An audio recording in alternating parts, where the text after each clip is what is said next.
السلام عليكم ورحمة الله وبركاته. الحمد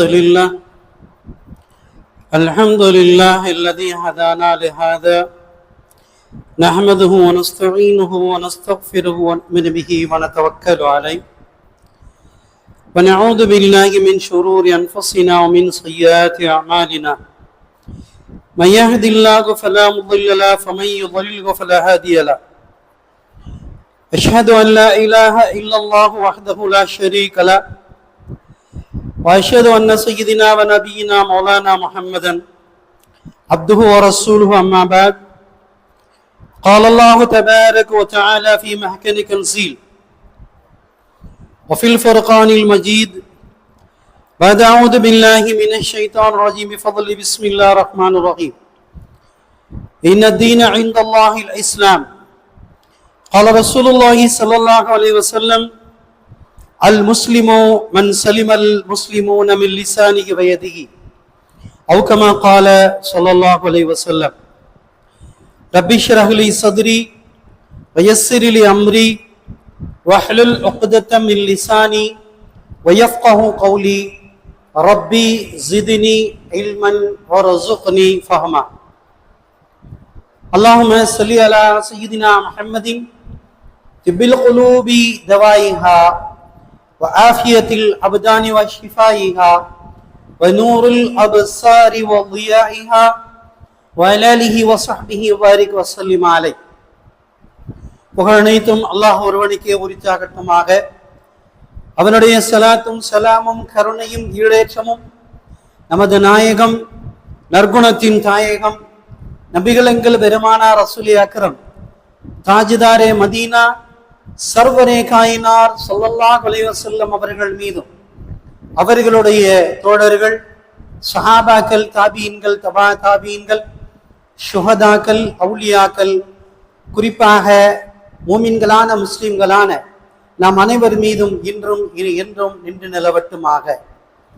சங்கைக்கும் மரியாதைக்கும் உரிய அல்லாஹ்வின் நல்லடியார்களே, உலகில் தோன்றிய சமுதாயங்களில் உலகிலே இதுவரை வந்த சன்மார்க்கங்களில் நல்ல விஷயங்களை நற்போதனைகளை மட்டுமல்ல பெயரில் கூட பிறருக்கு துன்பம் கொடுத்துவிடக் கூடாது என்பதில் இஸ்லாமிய மார்க்கம் முன்னோன்றி இருக்கிறது. அல்லாஹு தஆலா தன்னுடைய அருள் மறையில் சொல்லுகின்ற பொழுது இன்ன தீன இன்தல்லாஹில் இஸ்லாம், மார்க்கங்களிலேயே அல்லாஹ்வினிடத்திலே ஏற்றுக்கொள்ளப்பட்ட பொருந்தி கொள்ளப்பட்ட ஒரு மார்க்கம் இருக்கிறது என்றால் அது சன்மார்க்கமாகிய இஸ்லாம் என்பதாக அல்லாஹ் சொல்லுவான்.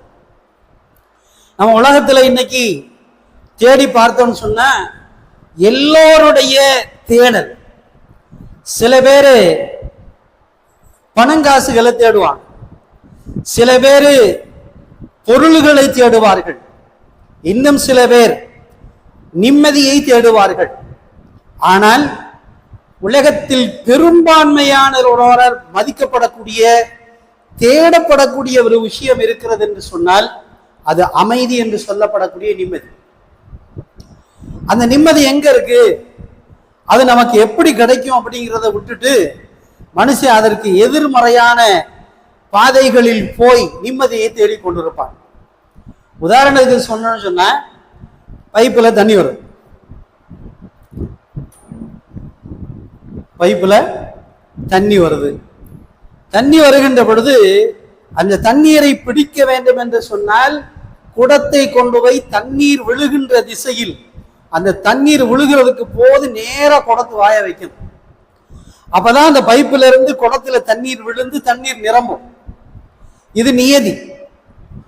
ஆனால் ஒருவன் பைப்புல தண்ணி நல்லா வந்துகிட்டு இருக்கு, குடத்தை கொண்டு போய் என்ன செய்யறான், குப்புற வைக்கிறான். குடம் என்னைக்கு ரொம்புறது, ஒரு மணி நேரம் ஆனாலும் ரொம்பாது, ஒரு நாள் ஆனாலும் ரொம்பாது, எத்தனை நாள் ஆனாலும் என்ன செய்யாது, குடம் நிரம்பவே நிரம்பாது. இப்படித்தான் மனிதர்கள் நிம்மதியை தேடுகிறேன் என்ற பெயரில் நிம்மதியை தொலைத்துக் கொண்டிருக்கிறார். ஒருத்தர் என்ன நினைக்கிறாரு, என்கிட்ட நிறைய காசு பணம் இருந்தா போதும் எனக்கு நிம்மதி கிடைக்கும் நினைக்கிறார். ஆனா உண்மை அது இல்லை. காசு சேர சேர நிம்மதி போயிடும். காசுக்காக நாயா அலைவான். காசுக்காக மனுஷன் என்ன செய்வான்? நாயா அலைவான். 10 பைசா கிடைக்குதுன்னா காலையில இருந்து சாயந்தரம் வரைக்கும் தெரு தெருவா திரிஞ்சு அலைவான். காசை கொண்டாந்து புதைச்சு வைப்பான். ஆனால் காசு சேர சேர சேர தூக்கமும் போயிரு, நிம்மதியும் போயிரு. தூக்கமும் போயிரு, நிம்மதியும் போயிரு. ஒரு அருமையான ஒரு சம்பவத்தை சொன்னாங்க. ஒரு மிகப்பெரிய செல்வந்தர், ஒரு மிகப்பெரிய செல்வந்தர் கூப்பிட்டாக ஓடி வர்றதுக்கு 10 பேர் அவன்கிட்ட வேலைக்காரர் இருப்பான். அப்படிப்பட்ட செல்வந்தர் சுண்டுனா வேலை பார்க்கறதுக்கு சமயக்காரர் இருப்பான், வேலைக்காரர் இருப்பான், மாட்டு பார்க்க ஆளு, ஆட்டு பார்க்க ஆளு, இப்படி எல்லாம் இருக்கும். ஆனால் அவனுடைய அந்த விலை உயர்ந்த படுக்கை அறைக்குள்ள போய் படுக்க போனான்னு சொன்னா தூக்கம் வராது. இன்னைக்கு உலகத்தோட இயல்பு அதுதான். பெரும் கோடீஸ்வரர்கள் என்ன செய்வாங்க? வீட்டை சுத்தி வாட்ச்மேன் போட்டிருப்பான். வீட்டை சுத்தி மாட்டை பாத்துக்கிறதுக்கு ஒருத்தன், ஆட்டை பாத்துக்கிறதுக்கு ஒருத்தன், ஆளே இல்லாத கேட்ட பாத்துக்கிறதுக்கு ஒரு வாட்ச்மேன் சொல்லி போட்டிருப்பான். அந்த வாட்ச்மேன் என்ன செய்வான்? நிம்மதியா தூங்குவான். வாட்ச்மேன் என்ன செய்வான்? கொசு கடியில கட்டாந்தரையில மாட்டுக்கு கீழே படுத்து தூங்கிட்டு இருப்பான். ஆனா இவர் கோடீஸ்வரர் உள்ளுக்க போய் ஏசி எல்லாம் போட்டு குழு குழுன்னு இருக்கும். அந்த படுக்கை ரூமை பார்த்தாலே தூக்கம் வந்துடும். அப்படிப்பட்ட அறையில படுத்துக்கிட்டு தூக்கம் இல்லாம மொச்ச கொட்டை மாதிரி உட்கார்ந்துருப்பார். என்ன செய்வாரு? மொச்ச கொட்டை மாதிரி முழிச்சுக்கிட்டு உட்கார்ந்துருப்பார். போய் பார்த்தா 10 மணிக்கு பார்த்தாலும் முழிச்சிருக்கான், 12 மணிக்கு பார்த்தாலும் முழிச்சிருக்கான், 1 மணிக்கு பார்த்தாலும் முழிச்சிருக்கான். இவனால தூக்கம் வரல, நிம்மதி இல்லை. எந்திரிச்சு வந்து வெளியில பார்த்தா வெளியில அவன் வீட்டுக்கு ஏத்தாப்புல ஒரு செருப்பு தைக்கிற தொழிலாளி, செருப்பு தைக்கிற தொழிலாளி அவனுடைய குடிசையில கூட இல்லை. குடிசையை விட்டு வெளியில வந்து தெருவுல எதுவுமே விரிப்பு இல்லை, போர்வை இல்லை, படுத்து நிம்மதியா தூங்கிட்டு இருக்கான். உலகத்துல எதை வேணா மனுஷன் பொறுத்துக்கிடுவாங்க. தூக்கம் இல்லை அப்படின்னு சொன்னா பொறுத்துக்கிறவே மாட்டான். உதாரணத்துக்கு நம்மள யாராவது ஒருத்தர் ஒரே ஒரு நாள் ராத்திரி தூங்கலன்னு வச்சுக்கிறோம். ஒரே ஒரு நாள் ராத்திரி தூங்கலன்னு வச்சுக்குவோம். காலையில எந்திரிச்சதுல இருந்து அந்த நாள் அடுத்த நாள் ராத்திரி வரைக்கும் பார்க்கிறாள்கிட்ட பூரா என்ன சொல்லுவான்? நேற்று ராத்திரி பூரா நான் தூங்கல. அவன் ஏத்தாப்புல வர்றவன் என்ன செய்வான்? அட நீ தூங்காட்டி நான் என்னடா பண்றதுன்னு கேட்பான். நீ தூங்காட்டி நான் என்னடா பண்றது? நேற்று ராத்திரி நான் தூங்கல, நேற்று ராத்திரி நான் தூங்கலன்னு பார்க்கிறாள்கிட்ட பூரா சொல்லுவான். நீ தூங்காம இருக்கிறதுனால யாருக்கு என்ன லாபம் இல்லை, நஷ்டம் இல்லை. அப்ப உலகத்திலேயே மனிதனால ஜீரணிச்சு கொள்ள முடியாத ஒரு விஷயம் என்னன்னு சொன்னா, எனக்கு தூக்கம் வரல, உனக்கு தூக்கம் வருதா? ஏண்டா கோடி கோடியா வச்சிருக்கேன், நான் தூங்கல, வாட்ச்மேன் நீ தூங்குறியான்னு கேட்பான். அவன் கூப்பிட்டான், அந்த செருப்பு தைக்கிறவனை கூப்பிட்டு, ஏண்டா கோடி கோடியா நான் வச்சிருக்கேன், நான் தூங்காம உட்காந்துருக்கேன், நீ பிச்சைக்கார பைய பிளாட்பாரத்துல படுத்து தூங்குறியா அப்படின்னு கூப்பிட்டு விட்டான். கூப்பிட்டு விட்டு ஒண்ணு இல்லைங்க, 95 ரூபா கொடுத்தான். அவன் கேட்டான், முதலாளி இந்த 95 ரூபா எதுக்கு என்கிட்ட கொடுக்குறியன்னு கேட்டான். யாரு? அந்த செருப்பு தைக்கிற பிச்சைக்காரன். இவன் சொன்ன, உனக்கு ஒரு அன்பளிப்பு கொடுக்கணும்னு பார்த்தேன், எனக்கு தூக்கமே வரல, நீ தூங்குற, எனக்கு தூக்கமே வரல, நீ நல்லா தூங்கிட்டு இருக்க, கொரட்டை விட்டு கட்டாந்தரையில தூங்குற, ஒரு வசதியும் இல்லை, தெருவில் படுத்து தூங்கிட்டு இருக்க, அதனால உன்னை பார்த்த உடனே எனக்கு மகிழ்ச்சியா இருந்துச்சு, இந்த சன்மானமா 95 ரூபாயை வச்சுக்கன்னு சொன்னாங்க. என்ன ஆகும்? இந்த 95 ரூபாய் வாங்கிட்டு போனான்ல, என்ன ஆச்சு? அடுத்த நாள் இவர் போய் எல்லாம் முடிச்சுட்டு, வேலையை முடிச்சுட்டு போய் படுக்கை அறையில போய் தூங்க போனவர் அங்க போர்ட்டிகோல வந்து பாக்குற. போய் பார்த்தா அவன் செருப்பு தைக்கிறவன் தூங்காம உட்காந்துருக்க. ராத்திரி 12 மணி போச்சா? நேத்து வரைக்கும் 1 ரூபா காசு அவன்கிட்ட இல்லைங்க. காலையில இருந்து போவான், ஏதோ 5 ரூபாய்க்கு 10 ரூபாய்க்கு வேலை பார்ப்பான், அந்த காசுல கஞ்சி குடிப்பான், சாயந்தரம் நிம்மதியா தூங்கிடுவான். இப்படி அவனுடைய பொழப்பு போய்கிட்டு இருந்துச்சு. அவனுக்கு கிடைக்காத காசு 95 ரூபா கையில கொடுத்த உடனே தூங்காம உட்காந்துருக்கான். இதுதான் மனிதர்களுடைய காசு வர வர மனிதனை நிம்மதி இழக்க செய்யக்கூடிய தன்மை. இதுதான். அவன் பொண்டாட்டி வந்து கேக்குது, ஏன் நேத்தெல்லாம் நல்லா தூங்குனேன், காலையில போனேன் 2 செருப்பு தச்சே, சாயந்தரம் வந்து கஞ்சியை குடிச்சே தூங்குனேன், இன்னைக்கு என்ன உட்காந்துருக்க? அப்ப அவன் சொன்னான், அடியே என்கிட்ட 95 ரூபா இருக்கு, இதை 100 ரூபாய் ஆக்கணும், அது வரைக்கும் எனக்கு தூக்கம் இல்லைன்னா போச்சா? இதுதாங்க மனிதர்களுடைய வாழ்க்கை. இதுதான் மனிதனுடைய வாழ்க்கை. வேண்டும் என்று ஆசைப்பட்டால் இருப்பதை தொலைத்து விட வேண்டும். வேண்டும் என்று ஆசைப்பட்டால் இருப்பதை தொலைத்து விட வேண்டும். இப்படித்தான் மனிதர்கள் எனக்கு தேவை என்று வேற ஒரு விஷயத்தை தேடி போகிறார்கள். இவர்கள் இருப்பதை தொலைத்து விடுகிறார்கள்.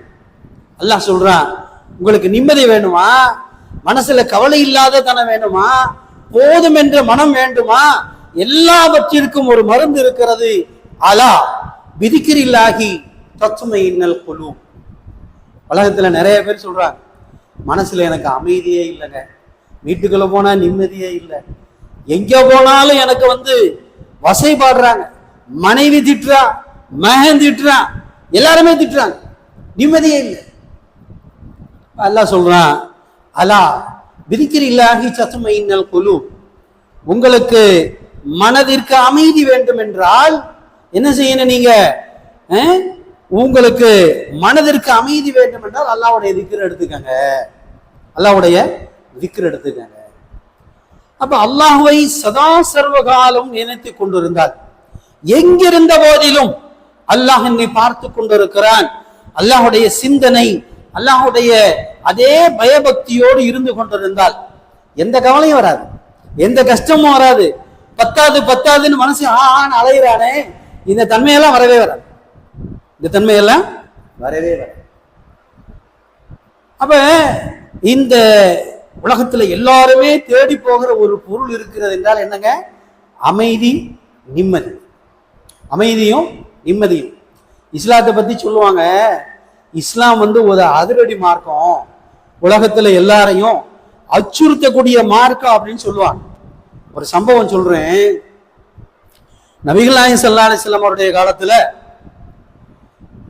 ஆரம்ப காலத்துல மதீனா வெறும் மண்ணு தரை, பள்ளிவாசல் வெறும் மண்ணு தரை தான், பெரிய பெரிய வசதியானதெல்லாம் கிடையாது, மண்ணு தரை. சுற்றிலும் அது ஈச்ச மர மட்டைகள் தான் வச்சிருப்பாங்க, மேலையும் அதே மாதிரி பனை ஓலைகள், ஈச்ச ஓலைகளை வச்சு மேய்ஞ்சிருப்பாங்க. அப்படிப்பட்ட அந்த மஸ்ஜித் நபவியில நபிகள் நாயகம் ஸல்லல்லாஹு அலைஹி வஸல்லம் அவர்கள் தன்னுடைய சஹாபாக்களோடு உட்கார்ந்து பேசிக்கிட்டு இருக்கிறாங்க. எப்பவுமே நபி ஸல்லல்லாஹு அலைஹி வஸல்லம் என்ன செய்வாங்க? சஹாபாக்களுக்கு இம்மை மறுமை சொர்க்க நரகத்துடைய விஷயங்களை பத்தி பேசிக்கிட்டே இருப்பாங்க. அப்ப அது மாதிரி பேசிக்கிட்டு இருக்கும் பொழுது ஒரு ஆள் வர்றார், வேகமா வர்றான், அவனை இது வரைக்கும் பார்த்ததே இல்லை, காட்டா மாதிரி இருக்கான். எப்படிங்க? அரபியில காட்டு அரபின்னு சொல்லுவாங்கல்ல, திம்மி, அந்த காட்டு அரபி ஒரு ஆள் வர்றார். வேகமா வந்தாலும் ஒண்ணுமே செய்யலைங்க, நேரா பள்ளிவாசலுக்குள்ள வந்தா, அங்கிட்ட இங்கிட்டு பார்த்தான், நேரா ஒரு மூலையில போய், அவனுக்கு என்ன அவசரமா எங்க இருந்து வந்தானோ எந்த ஊரோ தெரியல, இது வரைக்கும் அந்த மனுஷனை சஹாபாக்களும் பார்க்கல, ரசூலுல்லாஹ் பார்க்கல, புது ஆளு. வந்தவர் நேரா பள்ளிவாசலுக்குள்ள போய் நேரா ஒரு மூலையில போய் உட்கார்ந்து நினைஞ்சிட்டாரு, சிறுநீர் கழிச்சிட்டார், ஒண்ணுக்கு இருந்துட்டார். எப்படி இருக்கும் சஹாபாக்களுக்கு? ரசூலுல்லாஹ் தான் இங்கிட்ட பார்த்து உட்கார்ந்துருக்காங்க, சஹாபாக்கெல்லாம் ரசூலுல்லாஹ் பார்த்து தான் இருக்கிறாங்க. அப்ப ஏதோ ஒரு சத்தம் கேட்குதுன்னு சொல்லி திரும்பி பார்த்தாங்க சஹாபாக்கள். யாரோ ஒருத்தன் வெளியூருக்கார, அவ யாருன்றே தெரியல, காட்டு அரபி மாதிரி இருக்கிறான். பள்ளிவாசலுடைய மூலையில, அதுவும் மண்ணு தரை, அந்த தரையில உட்கார்ந்து சிறுநீர் கழிச்சுக்கிட்டு இருக்கிறான். சஹாபாக்களுக்கெல்லாம் கட்டுக்கடங்காத கோபம், சஹாபாக்களுக்கு கட்டுக்கடங்காத கோபம். பாஞ்சு போறாங்க, அவரை புடிச்சு நைய புடைக்கணும், அடிக்கணும் அப்படின்னு சொல்லி எல்லாரும் ரொம்ப கோபமா பாஞ்சு போறாங்க. நபி ஸல்லல்லாஹு அலைஹி வஸல்லம் அவர்கள் தடுத்து நிறுத்திட்டாங்க, எல்லாரையும் வாங்கன்னு கூப்பிட்டாங்க. அவரை முதல்ல சிறுநீர் கழிக்க விடுங்க, அவரை முதல்ல சிறுநீர் கழிக்க விடுங்க, முழுசா கழிக்க விடுங்கண்ணா. பொதுவாகவே இந்த பக்கம் அதாவது ஒரு மனிதர் சிறுநீர் கழித்து கொண்டிருக்கும் போது அவருக்கு பதட்டம் ஏற்படக்கூடாது, முழுசா முதல்ல சிறுநீர் கழிக்கணும். அதுல முதல்ல முழுசா சிறுநீர் கழிக்கணும், சிறுநீர் கழிச்சாதான் என்ன செய்ய முடியும், அவருக்கு நிம்மதி கிடைக்கும்.